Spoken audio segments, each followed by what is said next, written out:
ఇండియాలో అతిపెద్ద ఎయిర్లైన్ అయిన ఇండిగో ఒక్కరోజు 2 రోజులు కాదు, వరుసగా 6 రోజులుగా వేలాది ప్రయాణికులకు నైట్మేర్గా మారిపోయింది. డిసెంబర్ 8, 9కి మాత్రమే 243 ఫ్లైట్స్ రద్దు చేసింది. ఈరోజు నిర్వహిస్తున్న 2300 ఫ్లైట్స్లో 650 క్యాన్సిల్.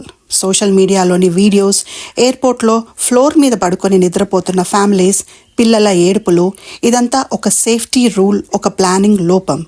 ఇప్పుడు డీజీసీఏ షో కాజ్ నోటీస్ వరకు వెళ్ళింది. ఈ ఇండిగో కల్లోలం అసలు ఎక్కడ మొదలైంది? డీజీసీఏ ఏం రూల్స్ పెట్టింది? ఇప్పుడు ఎందుకు మళ్ళీ వెనక్కి తీసేసింది? ఇంకా ముఖ్యంగా ప్రయాణికులు సేఫ్టీ మరియు హక్కుల విషయంలో ఏమి జాగ్రత్తలు తీసుకోవాలి?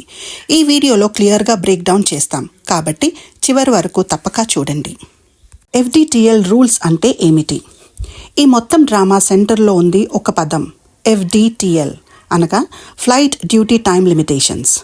ఇది పైలట్ ఎన్ని గంటలు డ్యూటీలో ఉండాలి, ఎంత రెస్ట్ ఇవ్వాలి, ఎన్ని నైట్ ఫ్లైట్స్ చేయాలి అన్నదాన్ని నియంత్రించే సేఫ్టీ రూల్స్. డీజీసీఏ కొత్త ఎఫ్డిటిఎల్ నామ్స్ని 2025లో 2 ఫేజ్లో అమలు చేసింది. ఫేజ్ 1లో వీక్లీ రెస్ట్ 36 గంటల నుంచి 48 గంటలకు పెరిగింది. ఈ దశలో పెద్దగా సమస్య రాలేదు. అసలు షాక్ ఫేజ్ 2తో వచ్చింది. నైట్ టైంను 12 AM to 6 AMగా రీడిఫైన్ చేసి పైలట్స్కి ఒక రోస్టర్లో 2 నైట్ ల్యాండింగ్స్, వరుసగా 2 నైట్ డ్యూటీస్కి మాత్రమే అవకాశం.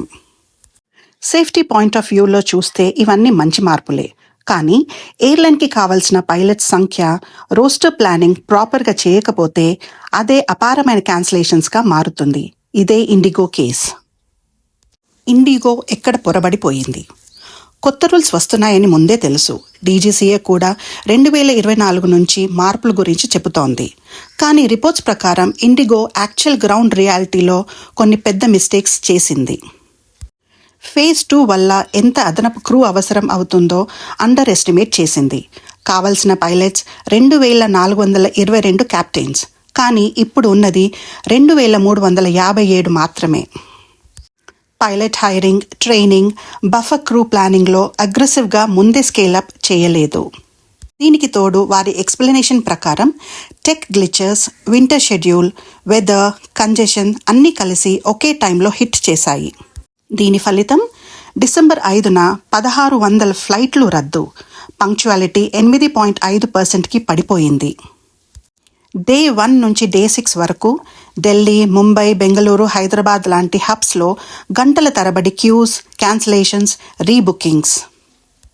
డీజీసీఏ మరియు సెంట్రల్ గవర్నమెంట్ ఎక్కడ ఎంటర్ అయ్యాయి? కల్లోలం పెరిగిపోయేసరికి డీజీసీఏ, ఏవియేషన్ మినిస్ట్రీ రెండు కూడా డైరెక్ట్గా ఎంటర్ అయ్యాయి. DGCA show cause notice.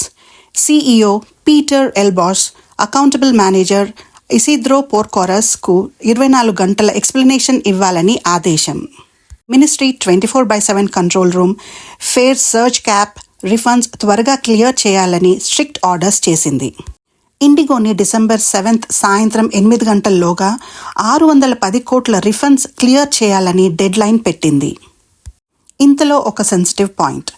DGCA కొత్త రూల్లో ఉన్న వీక్లీ రెస్ట్కు లీవ్ సబ్స్టిట్యూట్ కావద్దు అన్న క్లాస్ని వెంటనే విత్డ్రా చేసింది. అంటే క్రూ లీవ్ కూడా వీక్లీ రెస్ట్లో కౌంట్ చేయవచ్చు. పార్లమెంటరీ ప్యానెల్ కూడా ఇండిగో ఎగ్జిక్యూటివ్స్ని సమన్ చేయాలని ప్లాన్ చేస్తోంది. సింపుల్గా అంటే సేఫ్టీ కోసం కఠినంగా పెట్టిన రూల్స్ భారీ ఆపరేషనల్ బ్రేక్డౌన్స్కు దారి తీసినందువల్ల గవర్నమెంట్ కొంచెం సాఫ్ట్గా మార్చాల్సి వచ్చింది. ఇప్పటి పరిస్థితి మరియు ఇండిగో ప్లాన్ ఏమిటి?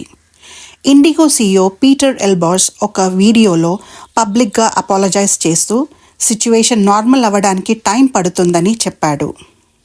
డిసెంబర్ 7న 650 ఫ్లైట్స్ క్యాన్సల్డ్, కానీ 1650 ఫ్లైట్స్ నిర్వహించాం. ఇది ఇంప్రూవ్మెంట్. ఆన్ టైమ్ పర్ఫార్మెన్స్ 75%కి పెరిగింది, మునుపటి 30% నుంచి. 610 కోట్ల రిఫండ్ ఆల్రెడీ ప్రాసెస్ చేశాం. బ్యాగేజ్ డెలివరీస్ కూడా పూర్తి చేశాం. CEO ప్రకారం ఆపరేషన్స్ పూర్తిగా స్టేబుల్ అవ్వడానికి డిసెంబర్ 10 నాటికి నార్మలైజేషన్ జరగొచ్చని టైమ్ లైన్ ఇచ్చారు. ఇక గవర్నమెంట్ కూడా స్పష్టంగా చెబుతోంది, రిఫండ్స్ ఆలస్యం, rescheduling charges, unfair search face ఉంటే రెగ్యులేటరీ యాక్షన్ తప్పదని. సేఫ్టీ వర్సెస్ కన్వీనియన్స్ పెద్ద ప్రశ్న.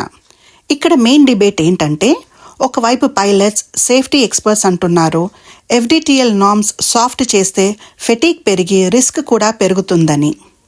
మరోవైపు సడన్ కఠిన నార్మ్స్ వల్ల లక్షల ప్యాసింజర్లు రోజుల్లోనే స్టాండర్డ్ అయితే దేశం మొత్తం ఏవియేషన్ సిస్టమ్ పడిపోతుందని. సేఫ్టీ కాంప్రమైజ్ కాకూడదు, కానీ ప్లానింగ్ లోపం. ఒక్క ఎయిర్లైన్ మిస్టేక్ వల్ల ఇంత భారీ పబ్లిక్ సఫరింగ్ రావడం కూడా అర్థం కాదు అన్న భావన ప్రజల్లో ఉంది. ప్రయాణికులు ఏమి జాగ్రత్తలు తీసుకోవాలి? ఇంకా రోజులు ఉన్నాయి. డిసెంబర్ 10th వరకు క్యాన్సిలేషన్స్ కొనసాగొచ్చు. అందుకే ఫ్లైట్ బుక్ చేసే ముందు 2-3 రోజుల ప్యాటర్న్ చూసుకోవాలి. పిఎన్ఆర్ బుక్ చేసిన వెంటనే యాప్, వెబ్సైట్లోని ఫ్లైట్ స్టేటస్ను రెగ్యులర్ ఇంటర్వెల్స్లో చెక్ చేయాలి. ఫ్లైట్ క్యాన్సిల్ అయితే ఎయిర్లైన్ ఈమెయిల్, ఎస్ఎంఎస్లోని options, full refund, free reschedule వంటి అన్ని చాయిసెస్ క్లియర్గా చదివి ఒత్తిడిలో ర్యాండమ్గా యాక్సెప్ట్ చేయకుండా బెస్ట్ ఆప్షన్ పిక్ చేసుకోవాలి. రిఫండ్స్ ఆలస్యం అయితే రిటర్న్ ప్రూఫ్ అనగా మెయిల్స్, స్క్రీన్ షాట్స్ సేవ్ చేసుకొని డీజీసీఏ కంప్లైంట్ పోర్టల్లో యూజ్ చేయాలి. ఇలాంటి క్రైసిస్లో మనం చేయగలిగింది ఒకటే, ఇన్ఫర్మేషన్తో స్ట్రాంగ్గా ఉండటం. ఎయిర్లైన్స్, రెగ్యులేటర్స్ తప్పులు చేస్తే క్వశ్చన్స్ అడగాలి. మన సేఫ్టీ, మన టైం, మన డబ్బు అన్ని విలువైనవి. ఏవియేషన్, ట్రావెల్, కన్జ్యూమర్ రైట్స్ మీద ఇంకా ఇలాంటివి వీడియోస్ కావాలంటే ఛానల్ని సబ్స్క్రైబ్ చేయండి. ఈ వీడియోని షేర్ చేయండి.